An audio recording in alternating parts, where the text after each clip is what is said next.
Hello everyone. Today we are going to discuss the meaning of input tax credit in GST, meaning of output tax, the conditions necessary for obtaining ITC and set off. So first we are going to discuss meaning of input tax credit. Here input tax means tax, that is GST, paid on purchase of goods and services.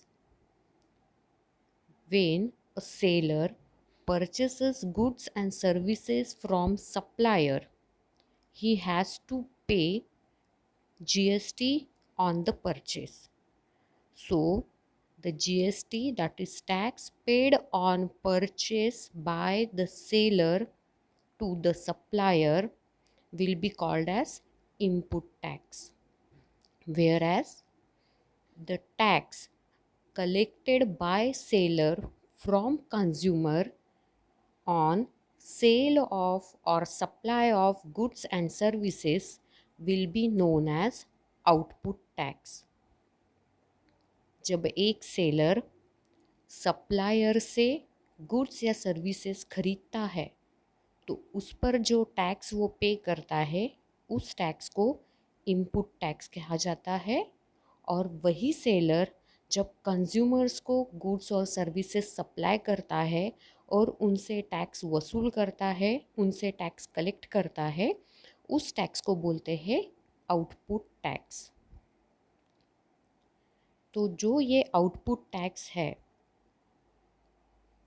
Seller consumer से जो GST collect करता है वो उसको फिर से government को पे करना होता है. इस केस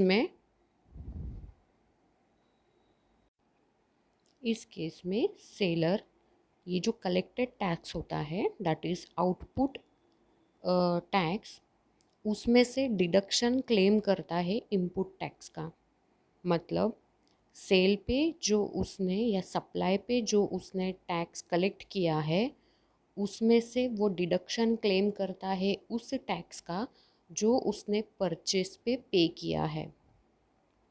मान लो एक सेलर ने सप्लायर को 5,000 रुपये जीएसटी पे किया और वही माल या सर्विसेज जब उसने कंज्यूमर्स को बेचा तो कंज्यूमर्स से 5,500 रुपये उसने टैक्स के तौर पे कलेक्ट किया. तो जब उसको रिटर्न फाइल करना होता है या जब टैक्स पे करना होता है तो यहाँ पर 5,500 में से वो 5,000 जो उसने सप्लायर को पे किया है उसका डिडक्शन क्लेम करता है. उसको हम बोलेंगे इनपुट टैक्स क्रेडिट. उसी को बोलते हैं सेट ऑफ क्लेम करना. मतलब परचेस पे जो टैक्स पे किया है उसका डिडक्शन क्लेम करना सेल पे या सप्लाई पे जो टैक्स कलेक्ट किया है उसके लिए. तो इसको बोलते हैं इनपुट टैक्स क्रेडिट. ऐसा टैक्स जो हमने परचेस करते वक्त पे किया है उसका डिडक्शन क्लेम करना. आइए अब कुछ प्रोविजंस इसकी देखते हैं. अब हमको ये पता है कि अगर हमने गुड्स या सर्विसेज दूसरे स्टेट से खरीदी तो हमको आईजीएसटी पे करना पड़ेगा, दैट इज़ इंटीग्रेटेड जीएसटी. अगर हम विद इन स्टेट गुड्स और सर्विसेज खरीदी करते हैं तो हमको SGST, that is state GST, and CGST यानी सेंट्रल जीएसटी पे करना होता है. सो ये जो आईजीएसटी है, सीजीएसटी है, एसजीएसटी है, इसका हम इनपुट टैक्स क्रेडिट कैसे क्लेम कर सकते हैं, इसको हम कैसे यूज़ कर सकते हैं दूसरे टैक्स पे करने के लिए, उसके रूल्स देखेंगे. तो सेंट्रल जीएसटी का जो आईटीसी है, इनपुट टैक्स क्रेडिट है, वो यूज़ किया जाएगा आईजीएसटी पे करने के लिए और एसजीएसटी पे करने के लिए, सॉरी सीजीएसटी पे करने के लिए.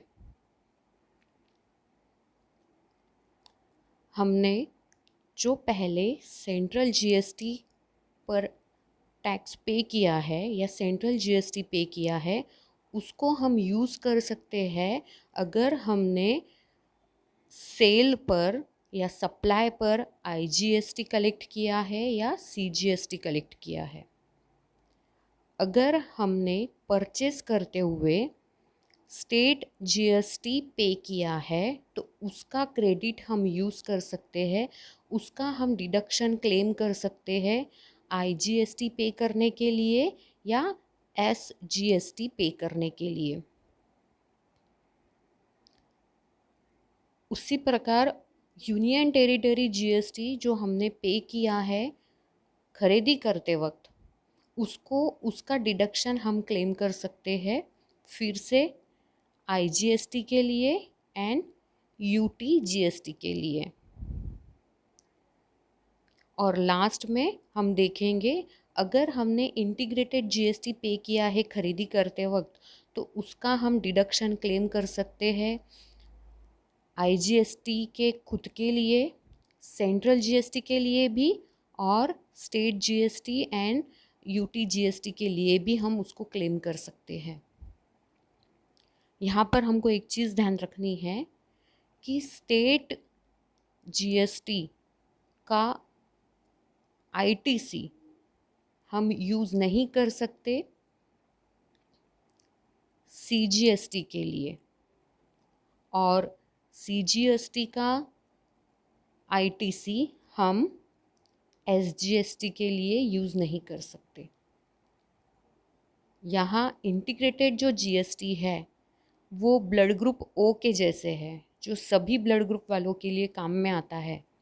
तो वैसे ही यहाँ पर आईजीएसटी का इनपुट टैक्स क्रेडिट हम सभी तरह के जीएसटी के लिए क्लेम कर सकते हैं। तो ये बेसिक कुछ रूल्स है जिसके लिए आईटीसी की परमिशन मिलती है। अब आइए देखते हैं conditions necessary for obtaining ITC. अगर हमको इनपुट टैक्स क्रेडिट अवेल करना होगा तो हमको कुछ कंडीशंस फुलफिल करनी होगी, जैसे कि हम तभी आईटीसी क्लेम कर सकते हैं अगर हमारे पास में टैक्स इनवॉइस है। दैट मीन्स हम अगर ये प्रूव कर पाए कि हमने एक्चुअली परचेस करते वक्त, खरीदी करते वक्त टैक्स पे किया है, तो ही हम आईटीसी का को क्लेम कर सकते हैं। नेक्स्ट है कि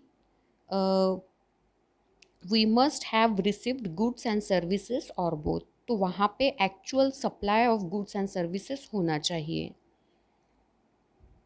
The supplier has actually paid the tax charged in respect of supply to the government। मतलब यहाँ पर सेलर ने एक्चुअली जब वो सप्लायर से गुड्स खरीदता है या सर्विसेज खरीदता है तो एक्चुअली उसने टैक्स पे किया होना चाहिए एंड उसने सेक्शन 39 में रिटर्न भी फाइल किया होना चाहिए। ये सारी कंडीशंस फुलफिल हुई तो ही वो सेलर जो उसने परचेस पे जीएसटी पे किया है उसका डिडक्शन वो क्लेम कर सकता है उस टैक्स के लिए जो उसने परचेस पे कलेक्ट किया है, सेल पे कलेक्ट किया है। Thank you.